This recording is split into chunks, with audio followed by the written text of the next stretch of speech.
All right, thrilled to be joined today on the broadcast by Andy Meyers, who spent a couple years protecting Cade McNown as an offensive lineman for the Bruins in the late 90s, then has spent the last couple of decades as one of UCLA's major boosters, helping out the athletic programs, and now moving into a new role with Men of Westwood, which we're going to get into in a second. Thanks, Andy, for coming on. Hey, my pleasure, David. Thanks for having me. You've had a storied UCLA career, starting from playing to now being a major donor and supporter of the programs to now working in NIL. A lot of times with athletes, when they're done with their college experience, they move on, and it's not as much of a factor for them to give back to their universities. What's made UCLA so special to you? I mean, UCLA is a special place, as we all know, and from my perspective, every opportunity that I've had in business, in life, after football was really generated from the people that I met at UCLA. Granted, I took the time and put myself out there, from the Edgardo Acostas of the world all the way to, the Steve Bings, and, both wonderful, human beings. The number of people that you come across at UCLA from all these different walks of life, different facets, different businesses, different backgrounds, it's really an amazing place. And so you really have to decide what you're going to make of it. Either you can spend your time, focused on partying all the time, which is also fun at UCLA, or you can actually kind of think, hey, at some point football is going to end. Right. And for me, from my perspective, to utilize everything that UCLA had to offer, and was really preached by Coach Donahue. And I think DeShaun now is doing a great job of preaching that same thing, is take full advantage, men and women of Westwood, of what the university has to offer. And that what you said about DeShaun, having a former, at least for a year, teammate now as the head coach, how galvanizing was that for you in terms of, maybe taking on the new role that you've taken on? So Andy's going to be the President of Football NIL for Men of Westwood. Was that a big factor in you deciding to take on this role? Very much so. I think it's so important that the Bruin family, the Bruin nation, understand how important it is to have somebody who understands the university. What makes UCLA great is that we don't sacrifice our core values for just athletic success. It's not something that we're going to just purchase and buy. We're not going to, at the end of the day, we're not going to sacrifice academic standards. We're not going to allow people not to be outstanding citizens off the field and in the classroom. Right. And so that takes a special kind of human being. DeShaun understands that. In addition to that, the university is difficult to navigate. And one of the reasons why I'm so passionate about Men of Westwood is that we're, as much as we are working in conjunction with the university, we're separate. Yes, we have to go through compliance. Yes, if there's a deal with a player, the university has to sign off on it. Right. But at the end of the day, we're able to do the things that I think UCLA hasn't done a great job of, which is to reach out to fellow Bruins and really welcome them back in. So my focus is going to start with the former football players. And then I'm going to move on to the group of individuals that attend Bruin bashes. And then I'm going to move on from there. And that's why I wanted to come on and speak with you, because at the end of the day, we have to graduate from being a group of individuals who expect everything and yet don't necessarily support in the manner in which is required in today's day and age. And that means attending the games. That means when something doesn't go our way, that we're not going to, ridicule necessarily the coach and the players. These people are human beings, and whether they win 10 games, 12 games, 11 games, or they're 6-6 and bowl eligible, they didn't work any less hard to get there. And I think we have to be really respectful of that. And I think there are programs that I aim to emulate in affecting our fan base, such as Nebraska. They haven't been good. They've been less good than we've been since I played at UCLA. They won there since Tom Osborne's gone. Nebraska has not been good. I think we've beaten them. Well, they beat us in that bowl game with Coach Mora, but we went there and we beat them at home and, handily. And they were the classiest group of human beings, and that place was full. When I was playing, I believe we had the Pac-10 attendance record. I remember when we played SC, tickets for the 1998, UCLA USC game were going for $2,500. Right. And this is in 1998. It wasn't sold out at the Coliseum, and it wasn't sold out at the Rose Bowl the last two times we played. It's where we are today. Yeah. But we can change that, and we can change that, and we will. I'm interested in your perspective on that, because you've had you've had a lot of different looks at it, because you had the player perspective of, experiencing the fan base probably at its height. I mean, the late 90s when, ranked first in the BCS in that first BCS poll, to then as a booster and a donor for many different cycles of coaches. Mora had it going a little bit at the beginning and got fan engagement up. What's your perspective on NIL and the potential of this fan base to be competitive, and the donor base to be competitive in that space with other programs? I'm not concerned about it at all. It's all in the way we go about it. It's all in the way that we approach fellow Bruins. From my perspective, the NIL, and from Ken's perspective, the NIL, is something that is designed to help, get our athletes, the kind of compensation that they need to live a life. When I was playing at UCLA, my scholarship check was $500 and something. We were only allowed to have a job that made less than $2,000 a year. Right. Whether you like the NIL or you don't like the NIL, the idea is here to stay. Even if the universities begin to pay these players as employees, which seems to be likely, whether it's football or women's softball, at the end of the day, the NIL will be here to stay, because it's the name, image, and likeness. It is an additional amount of compensation that they can have. I think the most important thing when you're talking about Bruin engagement, we have a massive alumni base. We have a massive fan base. And we, as a university, in my opinion, and have not done a great job of cultivating, I would say, how do I say this the right way? We have not done a great job of cultivating loyalty. People love the university. They appreciate what the university, meant to them and provided to them. And I think people want to give back, but I think people want to feel comfortable giving back $100 at a time, $500 at a time. And I think when we begin to treat people with respect who are giving back at those levels, and we begin to reach out to those individuals on a massive scale, it's going to mean something. I mean, that's why Men of Westwood is going to support and sponsor the spring game. We want fan engagement. We want 30, 40,000 people. Let's have a larger crowd at the Rose Bowl than we did for some of our opening games, Right. I mean, I would love to take a page out of President Reagan's book and say, Martin Jarmon, rip off those tarps, in the end zone. When we said it was sold out against Colorado, it wasn't sold out. It was sold out with tarps, And so we used to be sold out and there were no tarps. And I'm not saying that every game has to be a sellout, but to have a respectful crowd. And a couple of things that I've noticed that I really would love to bring back and work with you and your group and others. It's not just about athletes. I mean, there are a lot of Bruins who have given their heart and soul to the organization. I remember the alumni band. I remember this woman every game. She had like a beautiful head of hair, and hopefully she's still with us. I got teammates that are no longer with us, Sali Asaya, Gary Walton, Rod Small, people have passed away, but she was always in the same spot. And the offensive line would warm up in that corner of the end zone, and I would look up and she was there, and she was so engaged all the time. And I wish I knew her name, and that band is not there anymore. Right. Where's the alumni band? Why are we not reaching out to the Spirit Squad? Why are we not reaching out to all of the sports? And why are we not treating them and organizing the Rose Bowl in a way that would foster that sort of excitement? Because whether we win, everybody wants to win, right? But let's be honest. It's building a football team and building a football program is a daunting task. And I think Coach Kelly left the program in a decent spot, and DeShaun was part of that. And arguably DeShaun was really part of consistently the best group on the field, which were running backs. Yes. Right. So DeShaun knows how to win.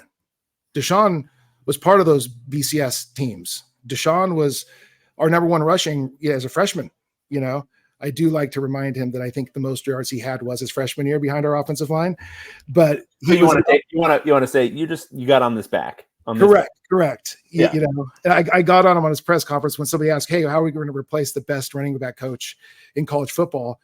And his answer was not appropriate as far as I was concerned. I'm like, "So you got to get a better offensive line, man. Come on, be honest. That's where it all starts." But I think we had a great offensive line coach and Coach Drevno, and now with Juan Castillo coming on board, I think it's going to do nothing other than pick up where it left off and improve. But going back to that idea of engagement, that's the beauty of this NIL. Mm-hmm. We're talking about creating opportunities for different types of fan travel. We're talking about creating opportunities at the Rose Bowl that are unique to those that donate. There's going to be a lot of announcements. I don't want to get ahead of myself with some of the things that I believe is going to really spark the engagement in the UCLA fan base that I've been speaking to DeShaun, and DeShaun's been talking about doing. And it's going to be a completely different show for sure than what has occurred over the past 5 years. And the last 5 years weren't horrible. I mean, honestly, where we wanted to be? No. But there are other universities that are held in this strange esteem. And I'm like, they're not even as good as we are. Like, it's hard to compete in this college football climate. It's hard to compete with schools where you don't have to go to class. It's hard to compete with schools where everything in the entire town or community is all about that university and that particular sport. How many universities in the Big Ten are going to be competing with 2 professional football teams, 2 professional basketball teams, 2 professional hockey teams, 2 professional, men's soccer teams, and 2 universities that are in that same conference competing at the highest level, all within a 30 square mile radius? It's insane. Not to mention when you sprinkle in the Academy Awards and the Grammys and the Emmys and everything else that goes on here, right? Super Bowls. Look, we're Los Angeles, right? And we have to provide an experience and create a community. And I think that's what I'm aiming to do. That's what Ken's aiming to do. And that's what DeShaun wants us to do. And it starts with former players, right? How do we get that engagement from Jonathan Ogden? Mm-hmm. In my opinion, I backed him up as a freshman. Greatest football player I have ever seen, period. Right? And arguably the best left tackle ever to play college football and possibly ever in the NFL. Always ranked in the top 3 or 4. Right. You're with a very esteemed group of names, right? I say he's number 1 because he's Big O, and how do we get him back? How do we get Chris Ferris back? I can tell you, I've spoken to a lot of players: Chris Ferris, Cade McNown, Danny Farmer. Danny Farmer was at our NIL lunch day after DeShaun had his press conference, and that kind of engagement just hasn't been there, but it is now, and they're going to come back, and we're going to welcome them back and try to really create a community that supports that Bruin Nation from the time that you're a player until the time you decide you don't want to have anything to do with the university. So hopefully that's until you're no longer walking on the planet. It's about connecting Bruins to Bruins. It's about providing the ability to be successful and the opportunities off the field. That's where I'm focused. What you're saying, I mean, it all sounds like great stuff. And it also sounds like even beyond the scope necessarily of just raising NIL money. Like, a lot of what you're saying is about building that kind of the fabric of a fan base in many ways. Is that kind of getting into the chicken or egg of the last 25 years? Because I think the best assessment of UCLA on the field the last 25 since essentially you graduated is choppy. It's been choppy, up and down, up and down, up and down, and many different faces coming through in terms of coaches. Is your sense that fan base has kind of deteriorated because of that, because of a lack of engagement, or something else? I think it's a combination of a lot of things, right? I don't think COVID did anybody any favors, right? We live in California. We live in LA, right? There were other states that didn't shut down, right? Yeah. We make everything more difficult than it needs to be, right? From the security that we have going into our stadium to the way that you're kind of moved throughout our sporting venues is annoying in general. And it's like go to an Eagles game in Philadelphia as if, it's like, is there any security here? Go to a rugby game in London, at Twickenham Stadium, which I do usually once a year. And it's like, I'm walking in with a beer. Where's the security? And seemingly nothing happens. Right. So I think it's COVID, the rules that surrounded COVID. And then honestly, when we come back, our record just really wasn't good. And we weren't having the kind of engagement that we want as a fan base from really the most important person on that field, which is the head coach, right? When you go to the league and you go to the NFL, the most important person on that field is going to be a combination of typically the head coach and the quarterback. Right. Yes, that's important, but you can look at across town where you have a Heisman winning quarterback, and it's really the Lincoln Riley show, right? And though they've been lackluster and, have not been meeting expectations, that's their problem. But the idea is we're focusing on the coach. And here it's going to be the DeShaun show. DeShaun Foster needs to bring it to the fan base. And he's engaging them. And I think, DeShaun's such a good human being. I was talking to him yesterday. I said, there's so many correlations between him and Coach Donahue, who I love. Right. And I played for two coaches that are both sitting in a version of the Rose Bowl Hall of Fame.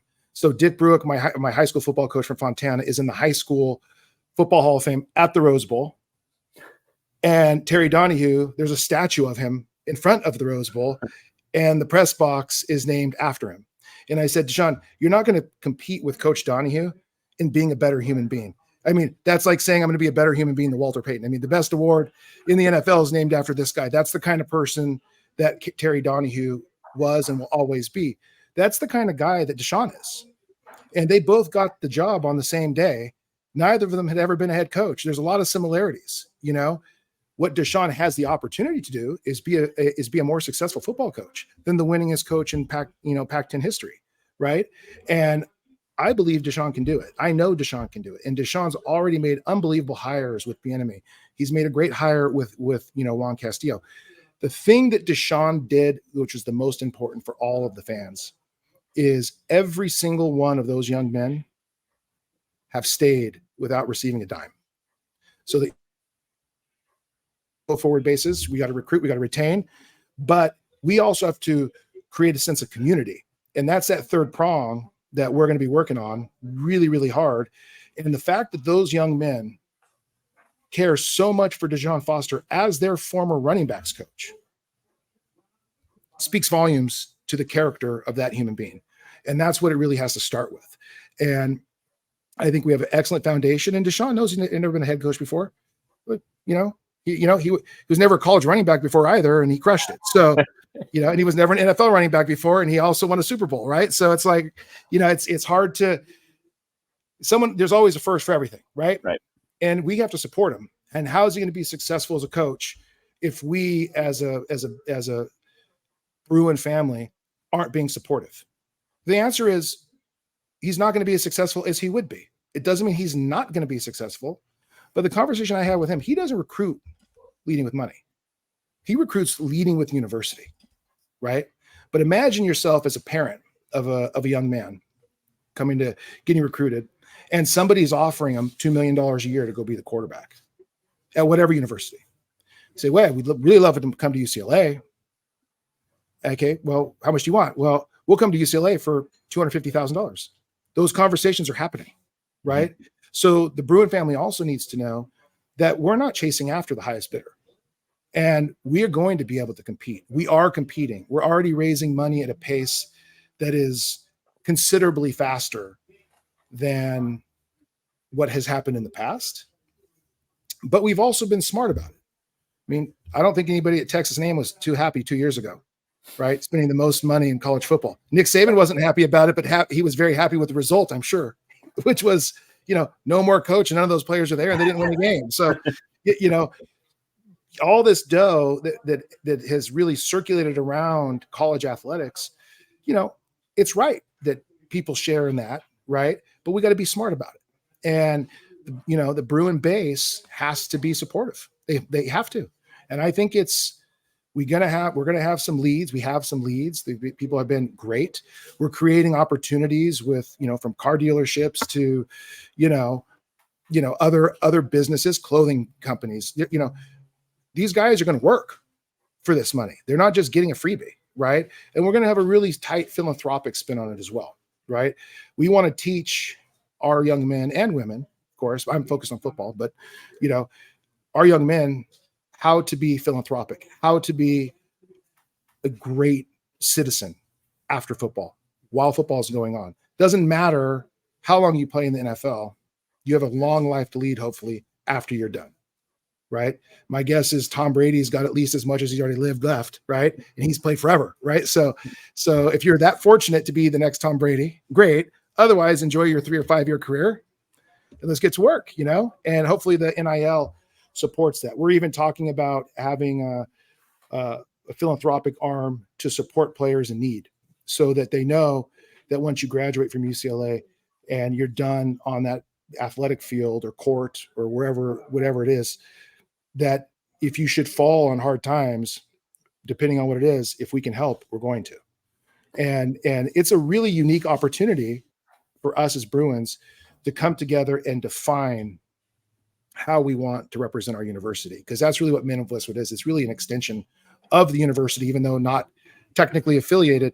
We have to run a classy program. We have to run a classy business. We have to do things by the book, and we have to be kind and reach out and welcome and thank the people who are either giving 26 for 26 or far more.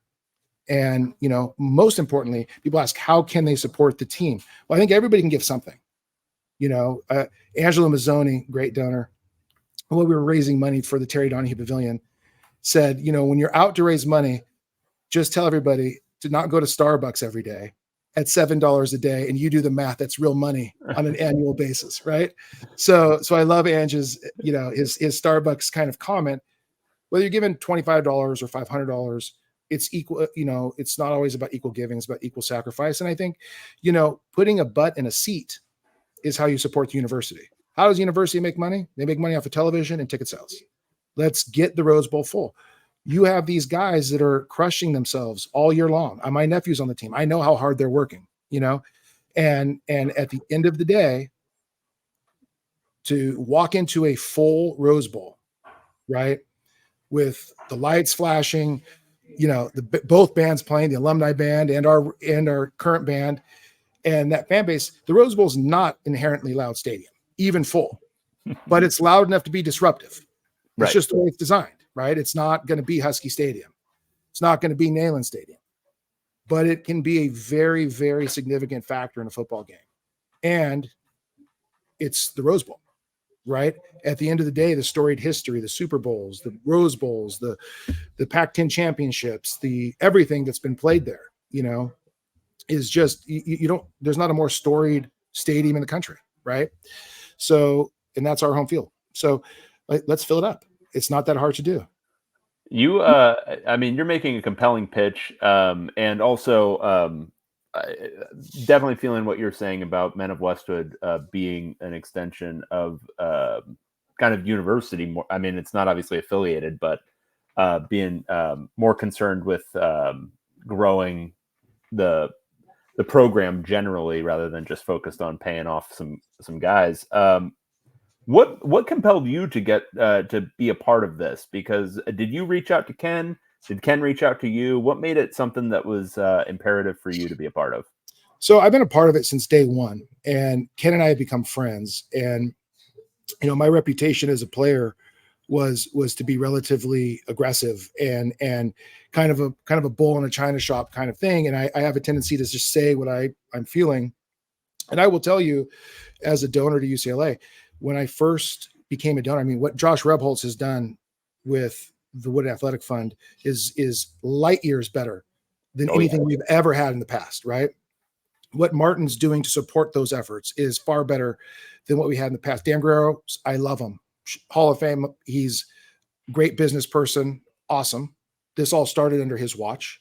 It was just from Mr. Dallas to Dan to now Martin, the world just changed. I mean, Coach Donahue was making less than our coordinators do. And he was the highest paid, California public official, right? Yep. It's just a different world. You can't even draw a correlation. So what really drove me to it is exactly that. Here's an opportunity for me, who had to work hard, honestly, to be involved with the program. You would think that it's easy to give back, and it actually hasn't been. And I think Murphy Hall hasn't made it easy on the athletic department either. When we, some of the things that you and I will talk about, hopefully on many other, opportunities like this, with things that need to change at the university level, because we pick on athletics, right? But people don't know that the athletic department's writing a check for every scholarship. People don't know the athletic department isn't getting the revenue from the parking at Poly Pavilion. Like, it's insane. We pay for the renovation, but we're not getting everything from it. So it's the way we run the university. If we could reincarnate Chancellor Young, or that UCLA, that athletic department debt that's basically a payout to the university on a loan that's interest bearing. But it's like, why? Exactly. What's the point of that? Nobody else does that, right? And that's a whole nother conversation. But that's why I'm doing this, right? Because at the end of the day, where your money's going to go. Your money's going to go to support the coaches. The money is going to go to support the needs within the athletic department. The money is going to go to support the current athletes and give them opportunities to earn money in a legal and respectful way. And it's going to be an excellent opportunity to basically see, to give us the ability to welcome people back in, right? When we start to sponsor things like the spring game, and give people the opportunity to meet the players, give people the opportunity to engage with the coaches, give people the opportunity to feel welcome, right? Yeah. Let's start with I need your help. Like you've got the ear of the engaged Bruin Nation, right? And one of the things we're trying to do, because I like accountability, is, we're going to be getting a group of former players together, a group of, some donors together. I'm going to, talk to you offline about some ideas, because we want to hear what everybody has. I have my opinion, right? My opinion is based on a lot of experience. I'm not sure that you and I don't share the exact same opinions on a lot of things, but how do we solve, rather than focus on what we don't do well, how can we do something better? Right. Yep. So I start my day every day with gratitude and things I'm grateful for. And I try not to focus on the things that I'm unhappy about. I will focus on how I would like them to be. Right. And so I would like to see the Rose Bowl full. How do we do that?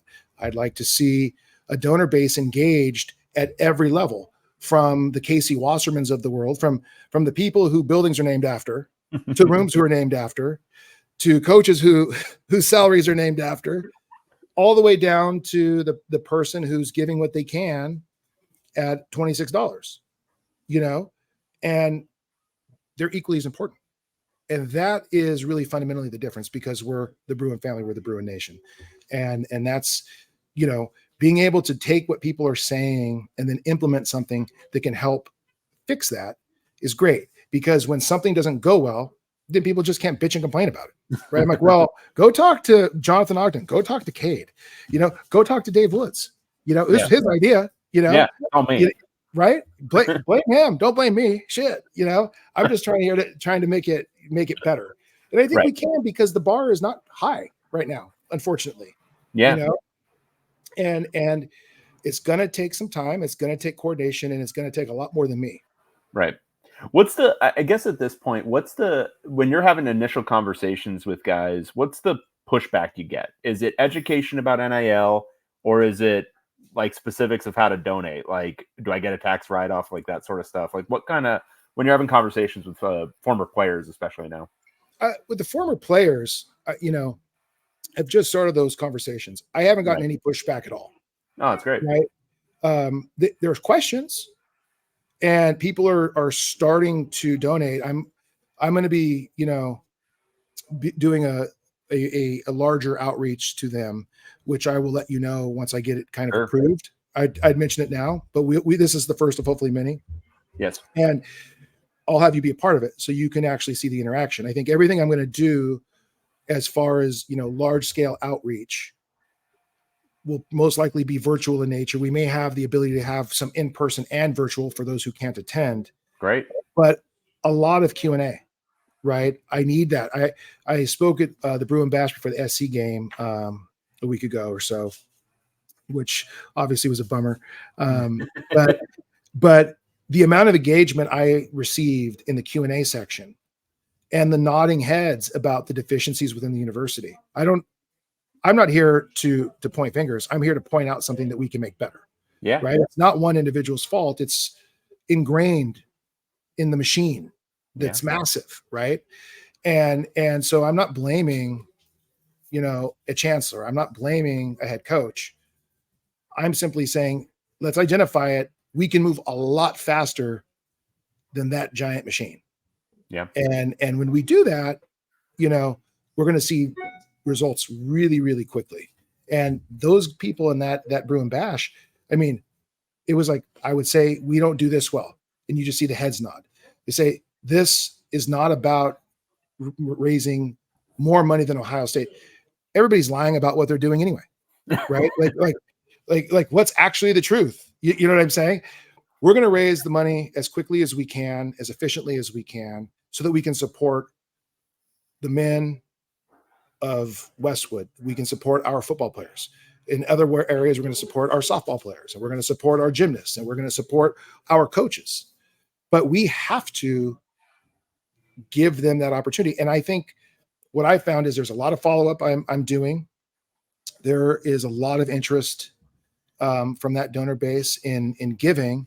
And there's a lot of questions about, well, is this going to be, if I give to the Win Athletic Fund and I give to Men of Westwood, is that an NCAA violation? And the answer is no, it's not.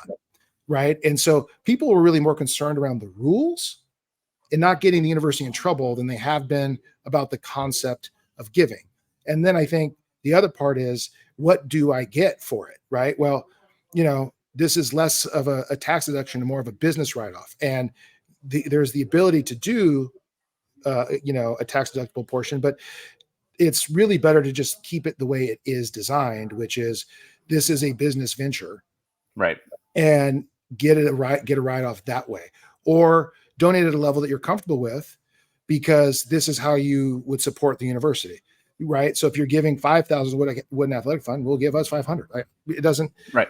It doesn't really matter. Your money is going to go to exactly where you want it to go when you give it to the Men of Westwood. Right. Which is hopefully resulting into more wins, and, I would say hopefully a more welcoming environment, honestly, and with that, I mean, I would say 90% of it has been really confusion around what's legal and what's not. Right. You can pay these people to go, these men and women to go to a kid's birthday party. It's their name, image, and likeness. Right. They can, if you own a car dealership, we can do something with you, and we can have the Men of Westwood advertising your dealership, and all of a sudden XY Ford dealership can be the Ford dealership sponsored by Men of Westwood, or they're sponsoring Men of Westwood. Go buy your Fords from this place. Right? Can you imagine if this was a thing when you were in school? Man, I would have been working my ass off. I probably would have been a lot less. I would have spent way less time in the weight room. Probably I'd have been running around. Yeah. Much worse player, but much more wealthy at the end of your tenure. For sure. Now, I think it would have been. It was something that was brewing. I mean, back then. Yep. And it's been brewing for a lot of years, and ultimately it's here, and it's here to stay. And people just have to realize, whether you like it or you don't like it, it's kind of like taxes. They're not going to go away. Right. And if you care about the university and you care about winning, you need to get engaged, and you need to, in my opinion, I would give to the university by buying tickets and attending. I would donate by giving to the Men of Westwood, because that's going to go to the right place. Do you know what I'm saying? Because ultimately, we just signed a massive contract with the Big Ten. The money problems are a thing of the past. And by the way, the money problems are self-generated anyway. Let's be honest. We talked about it earlier, right? Yes. And if I were the chancellor, I'd be changing things, but I'm not. Nobody wants to hire me for that job. I can't believe it. It's an accounting problem, everyone, not a actual money flow issue.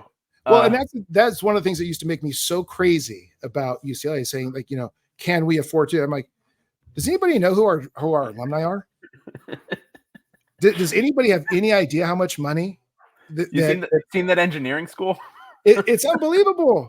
It's unbelievable. I mean, you have people we have everything from Nobel laureates to, people working in the high tech space to, Stan, a guy I know owns Barefoot Dreams. It's like, you can't get past those blankets in my house. You know what I'm saying? Yep. And it's like, he's, fraternity guy from UCLA. Right. I mean, I'm sitting at Phil Trainees right now in Long Beach, where we used to always come, and I'm hoping to engage the Bruins supporters, because look, the Trainees have been massive UCLA fans since their restaurant and you've probably been here before. Yeah. In San Pedro. We used to come down here during the season, during the weeks. I mean, this is where they had the quarterback, the Coach Donahue, the whole quarterback thing was here, right? Yeah. And it's like, what better place than to bring, this is what UCLA is all about.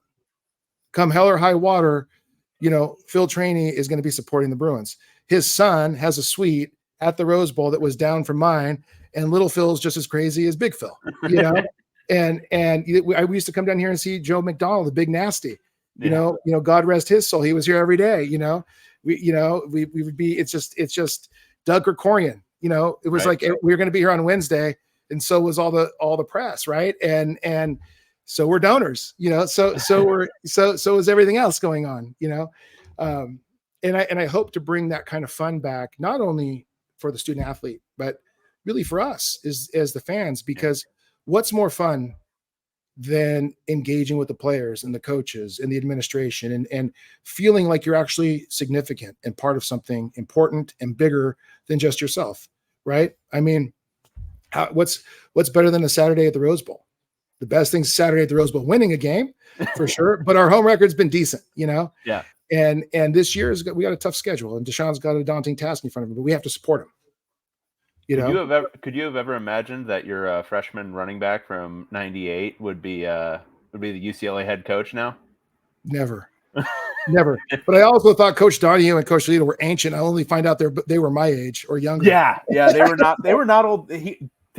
Terry Donahue was not an old man when he retired from. No, look, he did a lot. He did a lot after he left, UCLA. So, 49ers and all his broadcasting and everything else. In fact, I know people that interviewed him for the Dallas Cowboy job that I think he would have gotten had he decided he wanted to get taken. Yeah. It's probably smart to not have done that. But yeah, it worked out okay for him. It worked out. Yeah, he's fine. The Donnie family. He didn't have Jerry Jones in his life, which was probably ideal. Probably easier. Yes, probably easier. But yeah, I'm really, really excited to be doing this, because it is so much about the Bruin community, and it's that engagement that we've just lacked. And so I'm going to help to help. I'd love to try and create something more dynamic with you guys on a consistent basis. Bring old players back, having new players come in, having coaches come in, and let's figure out how to really get the feedback from that Bruin community and give them a sense of not only being welcome, but wanted, Yeah. I think what you were saying earlier, some Q&As, both virtual and not, I think that stuff would be eaten up by a ton of people in the community. I know we get questions all the time about specifics of NIL, probably the same ones that you're getting from players, and what's legal, what isn't, all that kind of stuff. So the more I think connection with the fans and people in our site and in our community, I think is gonna do wonders for all of that engagement. Because I agree with you, a huge part of not to focus on the issues, but a huge part of the issues has been that connection with the fan base, that growing engagement, that building engagement, and that's been ongoing for decades now. This initiative, working as a response to that, in addition to raising NIL funds, I think would only serve both areas, getting butts in seats, but also getting dollars in the NIL fund. Well, no doubt about it. And I think also your endorsement, right? Yeah. Making sure that people understand this is real. Yeah. Right. I can't answer 30,000 people's questions. We don't have enough time. Right. Right. But most of those questions are similar in nature. Yep. Right. And so if we can start to publish those FAQs and we can start to get just a general education out there about what Men of Westwood is all about, what the NIL is all about, how it works.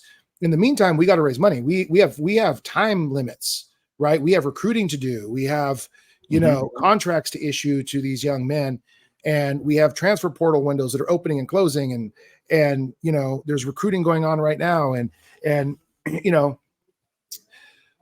we don't want to have fire drills. Yeah. And we're not going to have those. We're going to work at the right pace. We're going to support the plan that's been put in place, right? We're going to help people are going to be engaged in developing our plan. It's just the way I'm going to do it. It's the only way it works, and we're going to execute on the things that we agree that we're going to do. And we may not be able to do everything the first year, but we're talking about even travel to games, right? We'll get our own jet, Men of Westwood jet. And for that fan base that can afford to pay for those seats, rather than it be a moneymaker for Men of Westwood, an opportunity to arrive 30 minutes before the team's plane does, and meet them on the runway, right? Cheer them on. Let them know that there's going to be hundreds of people or thousands of people in the stands cheering for you at the big house, cheering for you, when we go to play Penn State or Ohio State or Wisconsin, right? Like, right. There's going to be a streak of blue. And hopefully that streak of blue is going to be classy.